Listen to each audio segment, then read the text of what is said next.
आपकी जानकारी के लिए बता दूं, वारिस पठान शुरू होने से पहले, क्योंकि आंकड़े झूठ नहीं बोलते, वारिस पठान एक आंकड़ा सुन लीजिएगा, उसके बाद आप बोलिएगा उसको लेकर। प्रजनन दर, मैं प्रजनन दर की बात कर रहा हूं, आंकड़ा मैं बताऊंगा आपको। मुसलमानों का प्रजनन दर 4.4% से घटकर 2.4% हो गया, यानी घट गया है।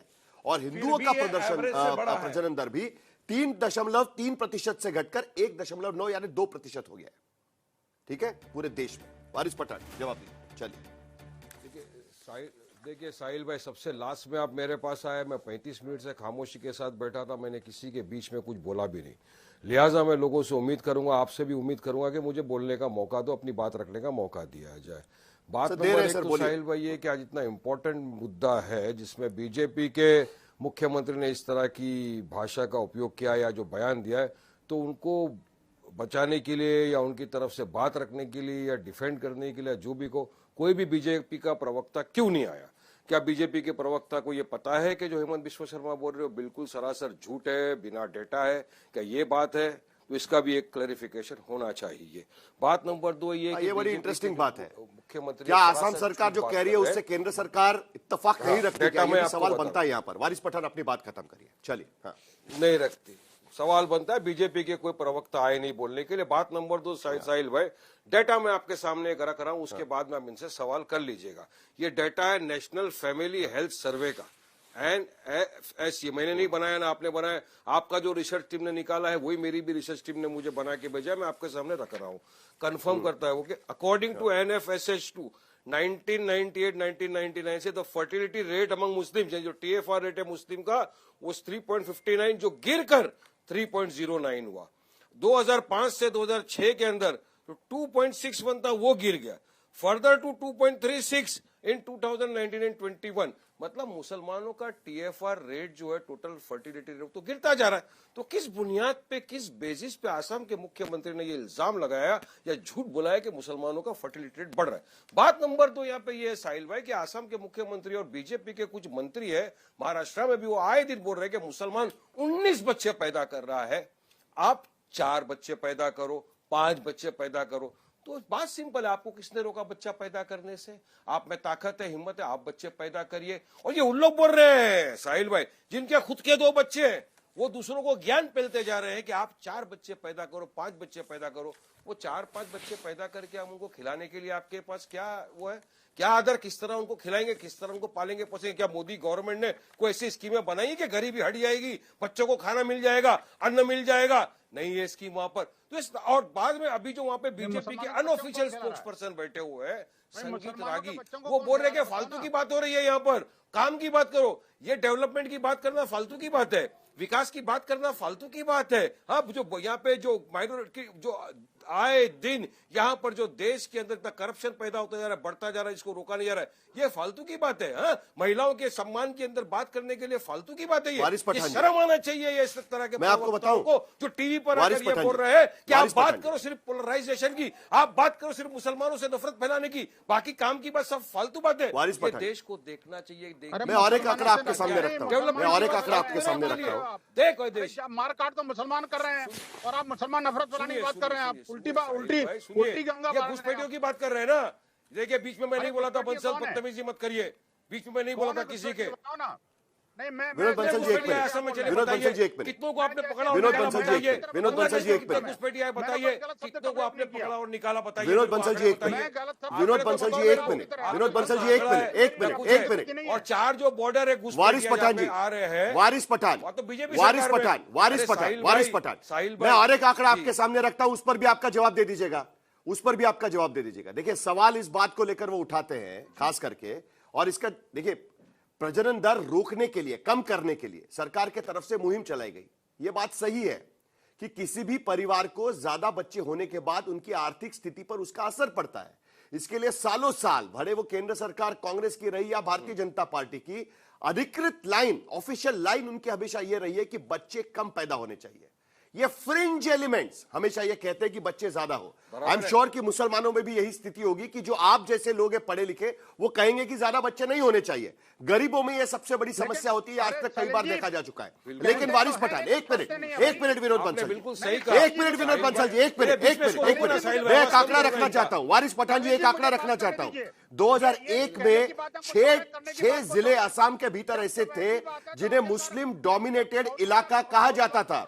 आज 2011 में यह संख्या 9 जिलों की हो गई है, जहां पर 50 से 79% की आबादी, देखिए ये जिले हम यहां पर चला रहे हैं, मुसलमानों की हो गई है। यानी 2001 से लेकर 2011 तक ये पॉलिटिकल फियर भी हो सकता है ना कहीं कि पहले 6 जिलों में 50% के ऊपर थे, अब 9 जिलों में हो गए हैं। पॉलिटिकल जगह लेने की कोशिश हो जाएगी उसमें, यह डर भी तो है ना कहीं। वारिस पठान। साहिल भाई, अरे साहिल भाई, आपने सही कहा कि जो मुसलमान बहुत पढ़ा लिखा होगा, समझदार हो गया, तो TFR रेट जो कम हो रहा है उसकी वजह भी हाईएस्ट इस्तेमाल समझदार हो गया था मुसलमान। ये भी तो पढ़े लिखे जो ज्ञान जो लोगों को मिल रहा है उसका करता एक इफेक्ट है ना। बात नंबर 2 जो घुसपैठियों की बात करता है ये, अरे घुसपैठियों की जो ये लोग बात कर रहे हैं साहिल भाई, उसमें मेरे को पता है ना, चारों जो बॉर्डर स्टेट है वो तो इनके अंडर में, पूरे बीजेपी रूल बॉर्डर स्टेट, तो कैसा घुसपैठिया है? आप मुझे बताओ कितने घुसपैठिया आसाम में, कोई आंकड़ा इनके पास है कितनों को निकाला? आंकड़ा नहीं है। बांग्लादेश में लाखों घुसपैठिया आ गए। अरे भाई, खोदा पहाड़ निकला, बताओ ना आसाम के अंदर भी कितने घुसपैठिया, या चारों बॉर्डर स्टेट पे कितने? अगर आप घुसपैठियों को नहीं संभाल सकते तो आपको रिजाइन करके घर चले जाना चाहिए। विनोद बंसल जी, प्लीज शांत हो जाइए, सब लोग शांत हो जाएंगे, इस तरीके की भाषा का इस्तेमाल नहीं होगा। चंपक कलिता, आप कुछ कहना चाह रहे हैं? असम के भीतर मुस्लिम आबादी बढ़ रही है, उसके आंकड़े देखकर बीजेपी कह रही है कि उनको कंट्रोल करना चाहिए। मैं एक बस 2 सेकंड बोल के मैं चुप हो जाऊंगा। आप जो 2001 में जिले वाली बात बोल रहे हैं, 2001 में असम में कितना टोटल जिला था और आज कितना टोटल जिला है, ये भी थोड़ा बोल दीजिएगा, तब चीज क्लियर हो जाएंगे। हाँ, तो जिला यही तो बात गवर्नमेंट बनाती है। देखिए आंकड़े ये दिए जाते हैं, यही बात है संगीत रागी जी, यह आंकड़ों की बात आ जाती है। जानबूझकर ये किया जा रहा है, ये आरोप लगाया जा रहा है जानबूझकर।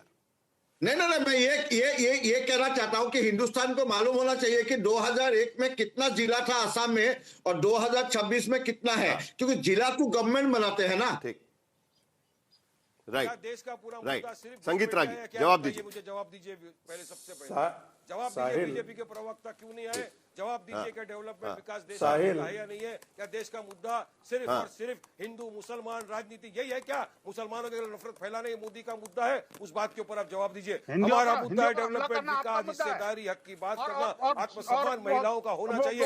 ये हमारे मुद्दे, ये मुद्दा आपका नहीं है तो आप देश के सामने माफी मांगे चलिए, आप देश के सामने माफी मांगिए। बताओ बीजेपी का ऑफिशियल स्पोक्सपर्सन। वारिस पठान, विनोद बंसल थोड़े शांत हो जाए, दोनों को शांत करिए। संगीत रागी जवाब देंगे। संगीत रागी। साहिल, मैं बार बार कह रहा हूं, डेमोग्राफी एक इंपॉर्टेंट कंपोनेंट होता है और आसाम के अंदर आज 9 नहीं 11 ऐसे जिले हैं जो मुस्लिम बहुल हो चुके हैं। 5 ऐसे और जिले हैं जहां पर उनकी जनसंख्या 22% से 39-40% के आसपास हो चुकी है। तीसरी बात, जनसंख्या महत्वपूर्ण कैसे है कि रोहिंग्या मुसलमानों को भारत में शरण देने के लिए मुसलमान क्यों आ जाता है सड़कों पर, और जब बांग्लादेश में हिंदू मारे जाते हैं तो एक भी सड़क पर मुसलमान नहीं आता है। गाजा के लिए मुसलमान जो है वो आसाम और पश्चिम बंगाल के अंदर सड़कों पर होता है, लेकिन बांग्लादेश के अंदर हिंदू मारा जाता है तो एक भी कट्टरपंथी मुसलमान, देखिए प्लीज, ये क्या अपनी बात देखिए। साहिल,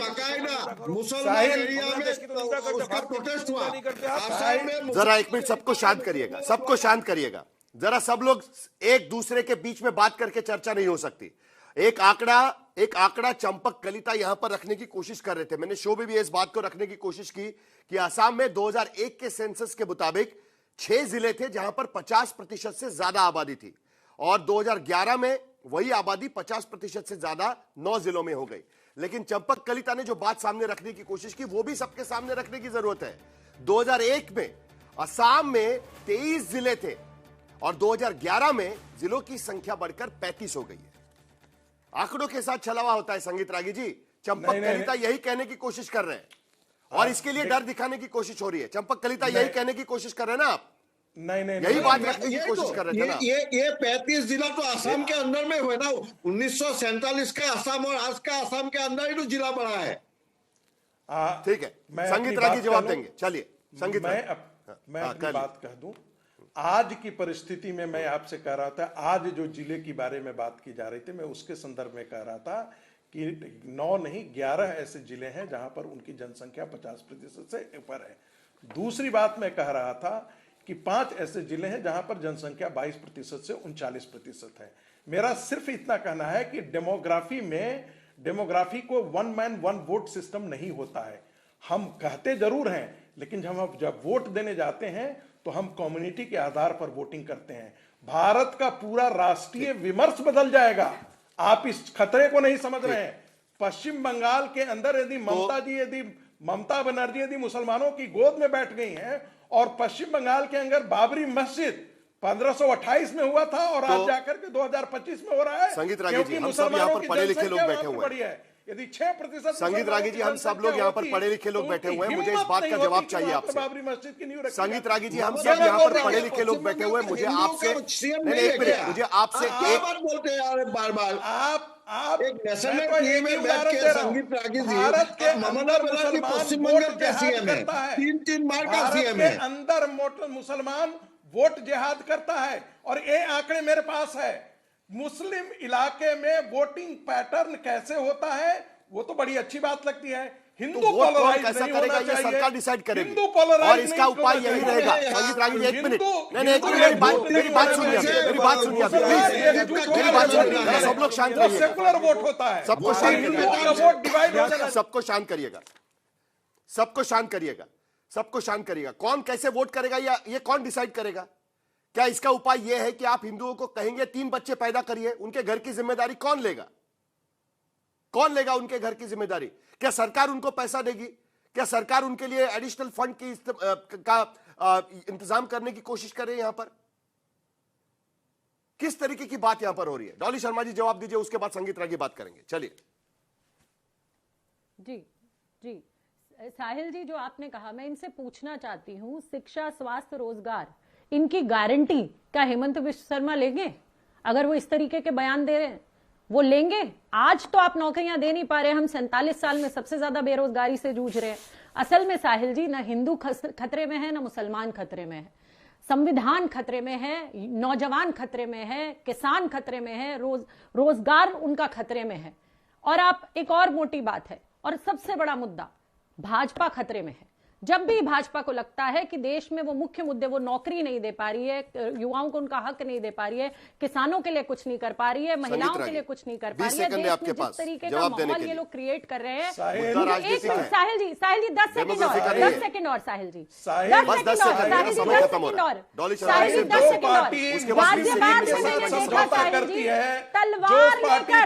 तलवार लोगों के घरों में भेंट की जा रही है कि ये लो तलवार और मार दो जो तुम्हारे घर आए। ये गाजियाबाद में हो रहा है, किसके राज्य में हो रहा है? अगर बॉर्डर किसके हाथ में है साहिल जी? बॉर्डर किसके हाथ में? केंद्र सरकार के हाथ में, गृह मंत्री के हाथ में।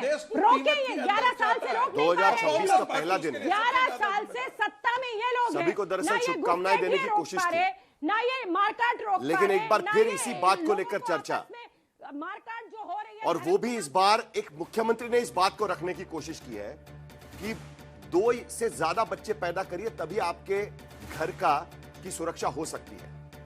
अब जो पढ़े लिखे लोग हैं उनको यह सोचना चाहिए कि क्या सचमुच में यही एक उपाय है और इसके आर्थिक नतीजे पर किस तरीके से लोग ध्यान देंगे, क्या सरकार इनकी जिम्मेदारी लेगी।